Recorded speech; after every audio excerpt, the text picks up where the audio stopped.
4 years of playing supportive and he's just gonna hand over half of everything. God, I'm so good at this. My fiance left a voice memo mistakenly. She forgot I was a PI. I evicted her in 8 hours. Now she's broke, facing felonies, and begging me for money. Hey Reddit, my fiance tried to scam me out of my house, so I kicked her out, exposed her fraud business, and watched her life implode. But she wasn't done trying to ruin me yet. Before we get to that mess, let me start from the beginning. Look, I'm a private investigator. I've been doing this for 8 years. My entire career is built on noticing things other people miss. So you'd think I'd be the last person to get played, right? Wrong. My name's Andrew. I'm 32, and 4 years ago, I met Lauren at a mutual friend's barbecue. She was 28, gorgeous, and had this way of making you feel like you were the only person in the room. We hit it off immediately, started dating within a week. She moved into my house 2 years later, right around the time my PI firm really started taking off. The house, by the way, is important. 3-bedroom craftsman in a good neighborhood, fully paid off, inherited from my grandmother, who basically raised me. That house is the only thing I have left of her. It's worth about $580,000 in today's market, and it's 100% in my name. That detail becomes very relevant later. Lauren and I had been together for almost 4 years when this all went down. Engaged for 6 months. Wedding planned for 4 months out.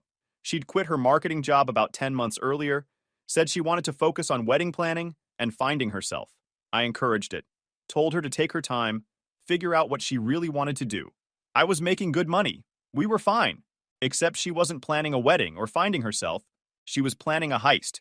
It was a Tuesday night, around 9:30. I was in my home office wrapping up some surveillance footage review for a client.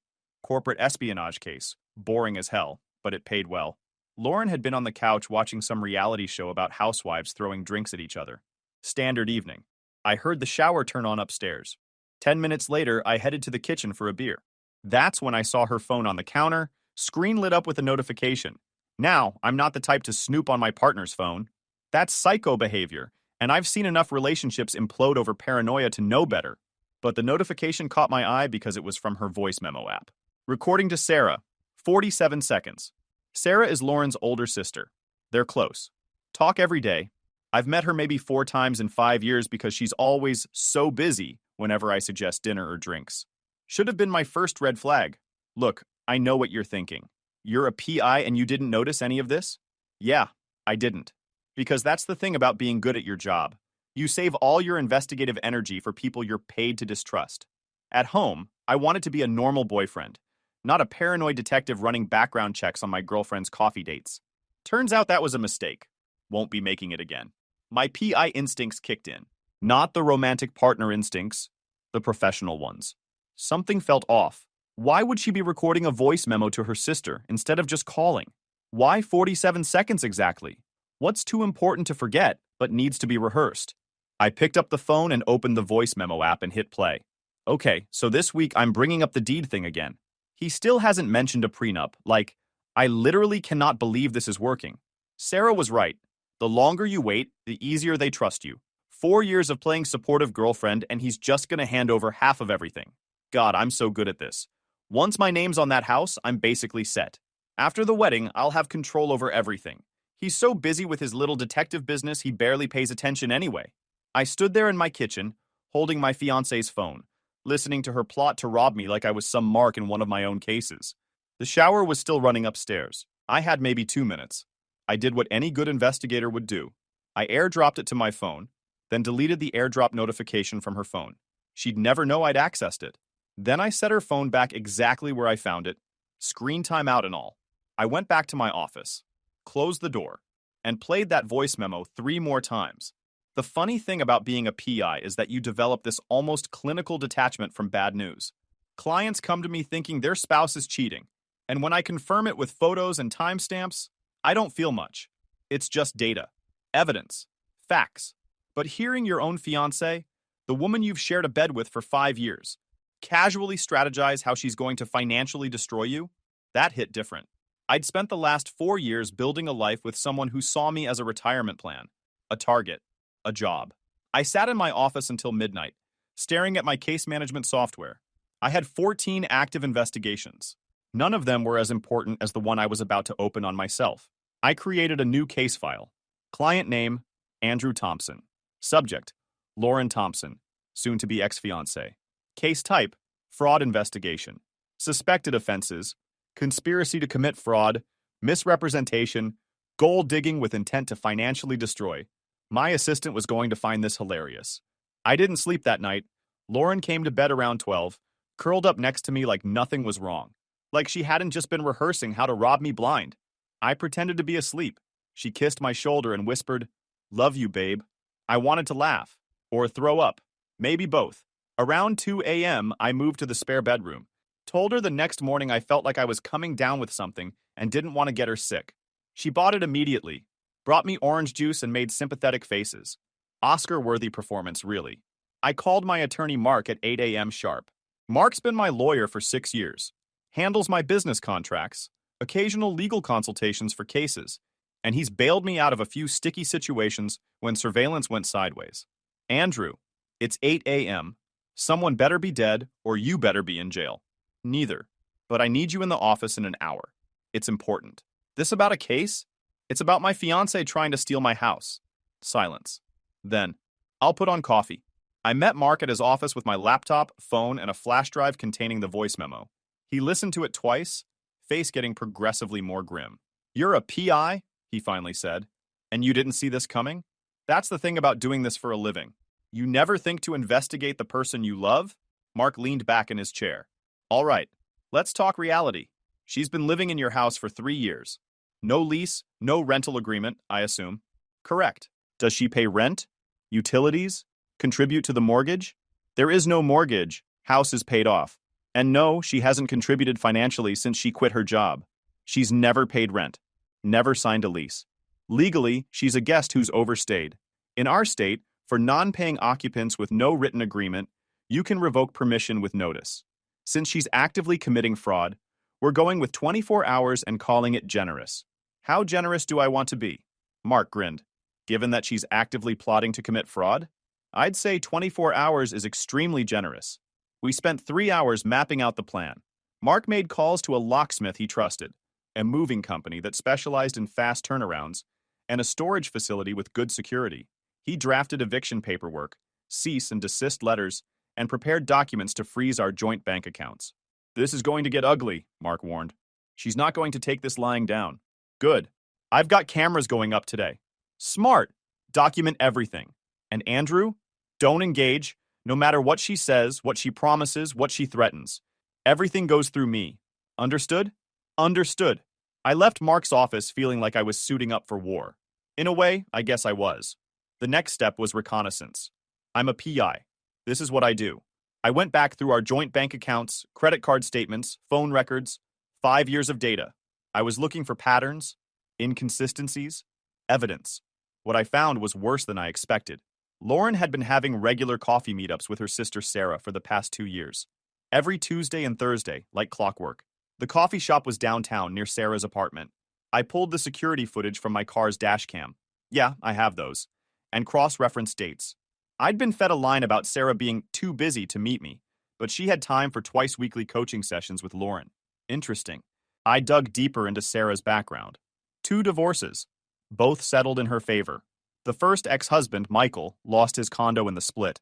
The second, James, had to liquidate his investment portfolio to pay the settlement. Sarah walked away with close to $400,000 combined between both marriages. She wasn't just Lauren's sister. She was her mentor, her coach, the veteran con artist training the rookie. Then there was Derek. He came up in Lauren's text messages from about 8 months ago. Lots of deleted conversations, but some fragments remained. Derek said to wait until after the wedding. "Derek thinks you're moving too fast." Derek's advice worked last time. I ran Derek's name through a few databases I had access to. Derek Mitchell, 34, Lauren's ex-boyfriend from college. They dated for 2 years. He'd owned a small tech startup that went under right around the time they broke up. According to public records, his business assets got seized in a lawsuit. The plaintiff? Lauren herself. She'd sued him for unpaid wages as his business consultant and walked away with $35,000. So Derek wasn't just an ex. He was a previous victim who'd somehow become an accomplice. According to the text fragments, Lauren had convinced him the lawsuit was practice, that she'd learned from scamming him, and now they could work together. Classic abuser move. She'd sold him on being partners instead of marks. Guy was too desperate for her validation to see he was being used twice. I spent the next 48 hours acting completely normal, while secretly dismantling our entire shared life. I transferred funds from our joint accounts to a new solo account. Nothing illegal. I had just as much right to that money as she did. I disconnected her from my credit cards. I changed passwords on every account I owned. And I waited. Lauren, meanwhile, was completely oblivious. She spent her days on the couch, laptop open, supposedly working on wedding stuff. I glanced at her screen once when she went to the bathroom. She was browsing designer handbags on a luxury resale site. $8,000 for a used Birkin bag. My money, of course, that she'd be spending. On Thursday night, right on schedule, she brought it up. We were having dinner. Well, I was having dinner. She'd made herself a salad because she was watching her figure for the wedding dress. I was stress eating pasta, like I was training for an Olympic carb loading event. Babe, she said, twirling her fork through lettuce, I've been thinking. Here we go. With the wedding coming up, I'd feel more secure if we added my name to the house. You know, for legal protection. What if something happens to you? I'd be homeless. The audacity. The absolute audacity of this woman. I looked at her. Really looked at her. She was smiling. Casual. Like she just suggested we get Thai food instead of Italian. Not like she was trying to steal a house worth over $500,000. Yeah, maybe, I said, keeping my voice neutral. I'll think about it. She reached across the table and squeezed my hand. You're the best. I'm so lucky to have you. I squeezed back, smiled. Yeah, lucky. That night I slept in the spare room again. Told her I was still feeling under the weather. She didn't question it. Why would she? I was the oblivious boyfriend, remember? Tomorrow was moving day. Her Friday morning, D-Day, Operation Get This Leech Out of My House. I left at 7 a.m., told Lauren I had an early surveillance job. She was still half asleep, mumbled something about meeting her maid of honor, Vanessa, for brunch later. Vanessa was another character I hadn't paid enough attention to. Lauren's best friend since college. Loud. Opinionated. One of those women who refers to themselves as brutally honest, which is code for I'm rude and make it your problem. I'd met Vanessa exactly twice. Both times, she'd looked at me like I was something stuck to her shoe. At Lauren's birthday party last year, she'd loudly announced, "Girl, you could do so much better," right in front of me. Lauren had laughed it off, said Vanessa was just protective. Mark was already at my house when I pulled up at 8 a.m. He'd brought the locksmith, who was already examining the front door. How many entry points? Mark asked. Front door, back door, garage, side door. She doesn't have keys to my office or the basement. Those have always been keyed separately. Smart. Let's change everything. I want her completely locked out. The locksmith got to work. By 9 a.m., my house had brand new locks, and Lauren's keys were worthless pieces of metal. At 10 a.m., the movers showed up. 3 guys with a truck, ready to pack up someone's entire life in boxes. I'd made a detailed inventory of everything that was Lauren's. Clothes, shoes, cosmetics, laptop, that ridiculous collection of scented candles she'd accumulated. Her stuff only, nothing I'd bought, nothing jointly owned. You want us to be careful with this? One of the movers asked, holding up a framed photo of us from our trip to Napa last year. Nope, that can go in the trash. Only pack things that are legally hers. Mark taped the eviction notice to the front door at 10:30 a.m. formal. Legal. Unambiguous. Lauren Thompson, you are hereby notified that your license to occupy the premises at this house is revoked effective immediately. You have 24 hours to retrieve your belongings from the designated storage unit. Failure to comply will result in legal action. I stood on my own front porch, watching strangers pack up my ex-fiance's belongings, and felt absolutely nothing. That's the thing about betrayal this calculated. It doesn't make you sad, it makes you cold. By 1 p.m., Lauren's entire existence had been relocated to a storage unit across town. I'd paid for 2 months up front, 1 month more than legally required because I'm not a monster. Her car keys were in a lockbox by the garage. Code 4567. Everything by the book. Mark looked at his watch. She's meeting her maid of honor for brunch. What time did she say she'd be home? She didn't, but her phone location says she's still at that bougie bistro downtown. They're probably 3 mimosas deep talking about how I'm going to finance her dream life. You check her location? She's on my phone plan. Find My iPhone is a beautiful thing. Mark laughed. You know what? Sometimes I forget how good you are at your job. I installed 3 new security cameras while we waited. One on the front door, one on the back, one covering the driveway. All linked to my phone. High-def audio and video. If she was going to have a meltdown, I wanted it documented. At 5:51 p.m., my phone lit up. Text from Lauren. Babe, the door won't open. Is the lock jammed? I screenshot it, sent it to Mark, then replied, check the notice on the door. 3 minutes of silence. I was watching her on the front door camera. She read the notice. Read it again. Pulled out her phone. Started calling me. I declined the call. Then 16 more calls. Each one declined. It was therapeutic, honestly. Then the show really started. Lauren spent the first 10 minutes crying on my front porch. Full body sobs, mascara running, the whole performance. Then she tried her key again, and again, and again. Like maybe the fifth time would magically unlock a door with completely new locks. Then came the anger phase. She started banging on the door. Not knocking, banging. Andrew! Andrew! Open this door right now. This is my house, too. You can't just lock me out. Actually, I could. And I did. Mark had been very clear about that. She tried calling me another 7 times. I let them all go to voicemail. The messages went from confused, to angry, to threatening. The last one. You're going to regret this. You think you're so smart? You have no idea who you're messing with. That was the real Lauren. Then she made the call I'd been waiting for. She sat down on the front porch steps, pulled out her phone and dialed. Put it on speaker. My doorbell camera caught every word. Sarah? Sarah, he knows. I don't know how, but he knows. The locks are changed. My stuff's gone. There's an eviction notice on the door. Sarah's voice came through sharp and incredulous. What do you mean he knows? How could he possibly? Lauren, what did you do? Nothing. I didn't do anything. I was careful.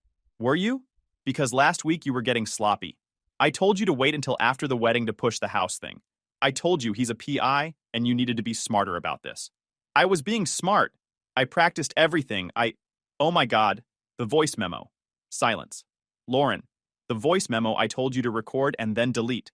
Please tell me you deleted it. More silence. You left it on your phone. He found it. Lauren, you absolute idiot. It was an accident. I forgot to delete evidence of your plan to commit fraud. Are you kidding me right now? Is your name on anything? The house, bank accounts, anything? No, I was going to. Then you're screwed. You have nothing. No legal claim, no leverage, nothing. How much money do you have access to? My checking account has like $400. That's it? After 5 years, you have $400? What have you been doing? You said to wait. You said build trust first, then... Congratulations, little sister. You just blew a $500,000 con over a voice memo. I'd be impressed if I wasn't so disappointed. The call ended. Lauren sat there staring at her phone like it might suddenly offer solutions. It didn't. Then she did something I didn't expect. She started laughing. Not hysterical crying laughing. Actually laughing. Like she just heard the funniest joke in the world. Okay, she said to herself. Okay, fine. He wants to play games? I can play games. She stood up, wiped her face, and walked to her car with this weird, determined stride. Like she'd just had an epiphany. Except the epiphany was probably, how can I make this man's life a living hell? She drove off. I watched her location on Find My iPhone. She went straight to Sarah's apartment. I texted Mark. She called her sister. Camera caught everything. They're regrouping. Mark replied immediately, good. Let them. Anything they plan now is being recorded. She's going to dig herself deeper. Just sit tight and don't engage. Not planning to. But Lauren wasn't done for the day. Oh no. This was just intermission. That night, Vanessa showed up at my door making threats. I told her where the storage unit was, closed the door, and sent the camera footage to Mark. Mark. Perfect. She's inserting herself into a legal matter. Keep documentation of everything. This is going exactly how I expected. How's that? They're panicking. Panicked people make mistakes. Just wait. He was right. The mistakes were about to get spectacular. Saturday morning, I woke up to 43 text messages, 18 missed calls, and a notification that someone had tried to access my email account 23 times overnight. Subtle. I changed all my passwords again. Added 2-factor authentication to everything. At this point, my digital fortress was tighter than Fort Knox. Lauren was staying at Sarah's apartment, according to Find My iPhone. That's when I disabled her access to the family plan. Let her get her own phone service. The audacity of plotting to rob someone while still on their phone plan, right? Saturday morning, social media became a war zone. Lauren posted, I can't believe I wasted 5 years on someone who could throw me out like trash over a misunderstanding. 212 comments, 93 shares, full victim mode. I let it sit for 4 hours. Then I commented with the voice memo transcript. Word for word. Timestamps. Screenshots. The comment section imploded. Half her friends deleted their supportive comments. Vanessa tried claiming Lauren was joking about a TV show plot. Sarah posted about financial abuse. I screenshot everything and sent it to Mark. Mark. She's establishing a defense narrative. Won't work, but it's entertaining. Then, things got weird. Sunday afternoon, Lauren's mom Margaret called. I'd always liked her. The kind of woman who brings you homemade soup when you're sick. Andrew, I heard you made Lauren homeless. Is that true? I sent her the voice memo transcript. When she called back 5 minutes later, she was crying. She told me you forced her to quit her job, that you were controlling. Margaret's voice broke. I should have known. Sarah's been a bad influence since they were teenagers. 2 divorces and Lauren thought she was a role model. I'm sorry, Margaret said. You deserved better than my daughter. That hurt more than anything Lauren had done. Monday morning, the wedding venue emailed confirming Lauren's request to upgrade the package and move the date. New balance, $43,000, due Wednesday. I called immediately. The wedding is canceled. Not moved. Canceled. Sir, your fiancé has authorized access. Check your email in the next hour. I'm sending an eviction notice, fraud evidence, and a cease and desist from my attorney. You process those charges. I sue for wire fraud. Mark's package arrived 45 minutes later. Their legal team called back in 49. Wedding canceled, deposit refunded. Lauren banned from the premises. But she wasn't done. Tuesday night, 11:31 p.m., my phone rang. Unknown number. Against my better judgment, I answered. Don't hang up, Lauren said. Her voice was different, calculated, cold. I'm hanging up. I can make this worth your while. That stopped me. Excuse me? I know about your crypto wallet, the one from those early Bitcoin investments you made in 2013. You mentioned it once, said it was worth about $180,000 now. Derek's really good with tech. Really, really good. And he owes me a favor. My blood went cold. Not from fear, from rage. Lauren, are you threatening to hack my accounts? She laughed. Actual laughter. I'm negotiating. Give me $50,000 and I'm gone. No drama, no lawyers, no mess. Think about it. Legal fees for what's coming will cost you way more than that. This is me being generous. Generous. Clock's ticking, Andrew. I'll give you 24 hours to decide. Otherwise, things get complicated. She hung up. I'd recorded the whole thing. iPhone's voice memo app running in the background. Sent the file to Mark before I even called him. I immediately called Mark. Then my bank. Then my crypto exchange. Changed every password, enabled every security feature.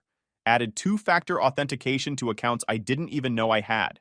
Then I called Mark back. She just committed a felony, Mark said, voice almost gleeful. Extortion. Attempted extortion, technically, since she hasn't followed through yet. But threatening to hack financial accounts? That's federal.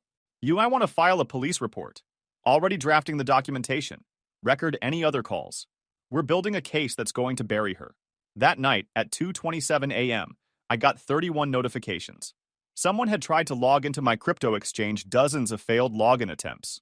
The next morning, I filed a police report with the Cybercrime Division. They were very interested.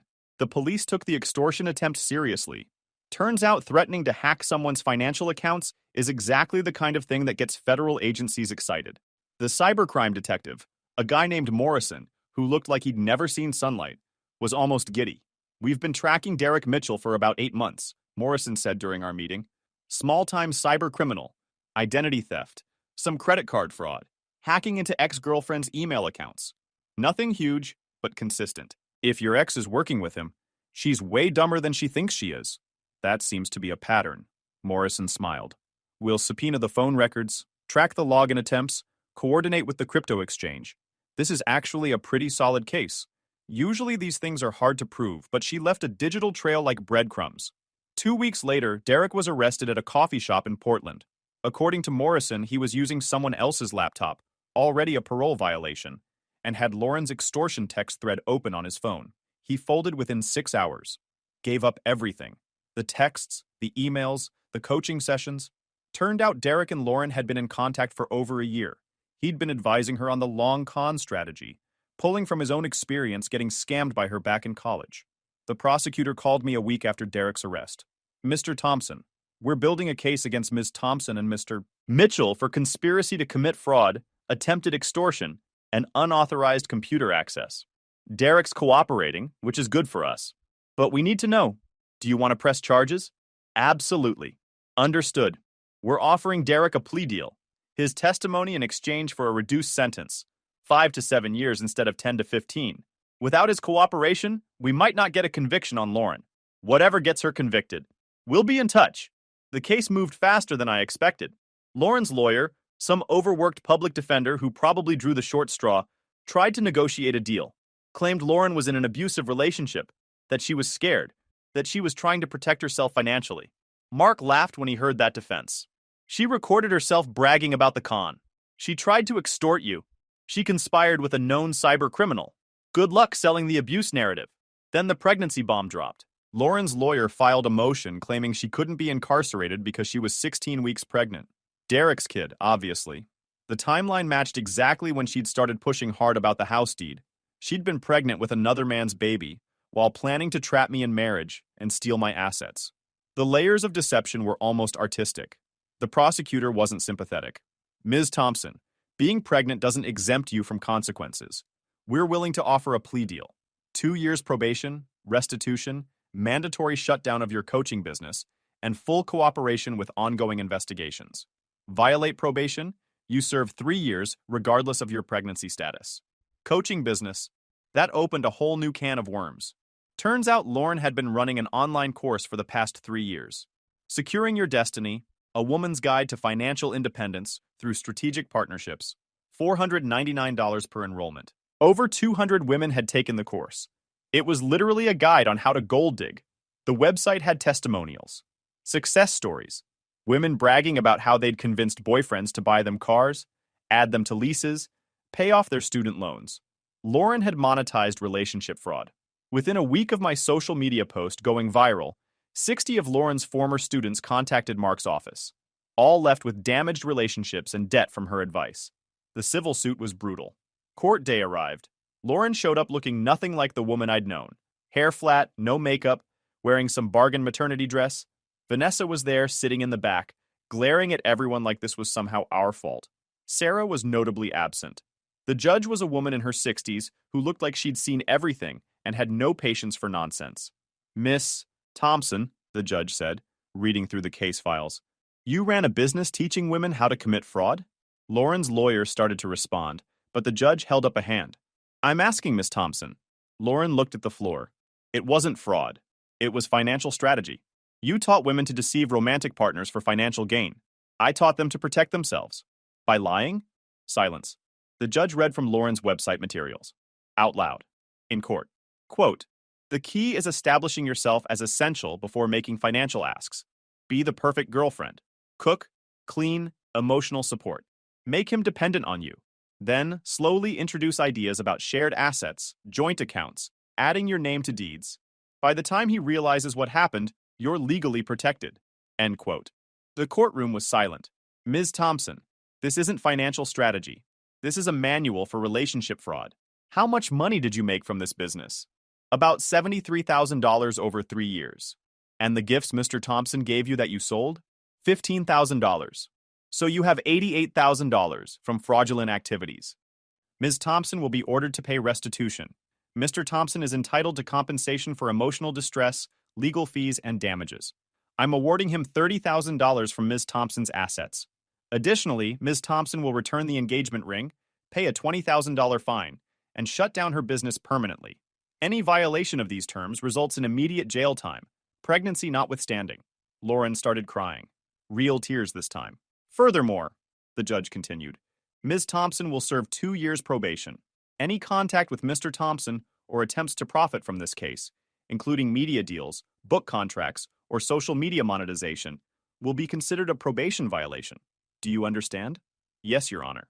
Good. Next time you want to teach women about financial independence, try teaching them to get jobs. Court adjourned. I walked out feeling lighter than I had in months. Mark was grinning like he'd just won the lottery. That judge just destroyed her. That judge is my new hero. Vanessa caught up with me in the parking lot. You happy now? You destroyed her life. No, Vanessa. She destroyed her own life. I just refuse to be collateral damage. She's pregnant. She's broke. She has nothing. She has $38,000 left after the settlement. She has her mom. She has the option to get an actual job and build an actual life instead of scamming people. That's more than a lot of people get. Vanessa looked like she wanted to say more, but couldn't find the words. She walked away. I never saw her again. 3 months later, Derek's in federal prison. Sarah moved out of state. Lauren's working retail, living with Margaret. I sold the engagement ring, donated the money to a women's shelter, got a dog, named him Mark. My lawyer found it hilarious. Redecorated the house. New furniture, fresh paint, erased the traces of someone who'd never really been there. Then, 4 months after the court case, Lauren called. I almost didn't answer. My first instinct was to let it go to voicemail, document it, send it to Mark. But curiosity got the better of me. Andrew, she said. Her voice was small, broken. Please don't hang up. You've got 30 seconds. I need help. I laughed. Couldn't help it. You need help? That's rich. Please, I know I don't deserve it. I know I ruined everything. But I'm 8 months pregnant. I got fired from my job for missing shifts. My mom kicked me out, and I have nowhere to go. Why would your mom kick you out?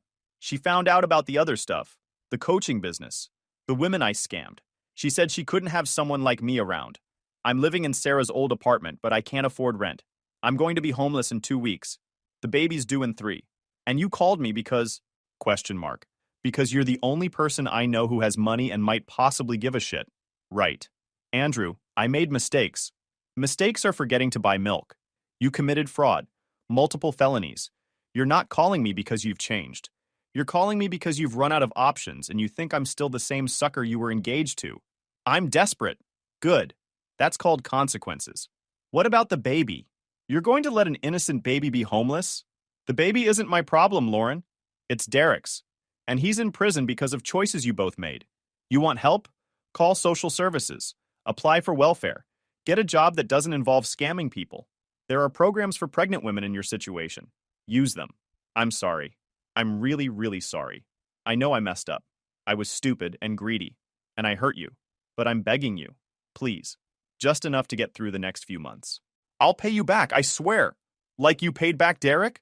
Or the women from your course? Or your previous ex-boyfriend you sued? Lauren, your entire adult life has been scamming people and facing zero consequences. That ends now. So that's it? You're just going to let me suffer? I'm not letting you do anything. You built this life. You made these choices. I'm just refusing to finance your continued existence as a professional con artist. You're cruel. I laughed again. I'm cruel? I gave you 5 years of my life. I supported you financially. I trusted you. I was planning to marry you, and you were planning to steal my house and disappear. But I'm cruel for not bailing you out after you tried to destroy me. Lauren was crying now. Ugly, desperate crying. What am I supposed to do? Figure it out. You're smart enough to run a fraud business. You're smart enough to build an actual life. Get a job, any job. Apply for assistance. Call Margaret and apologize. Do literally anything except call the person you tried to rob and ask for money. Margaret won't talk to me.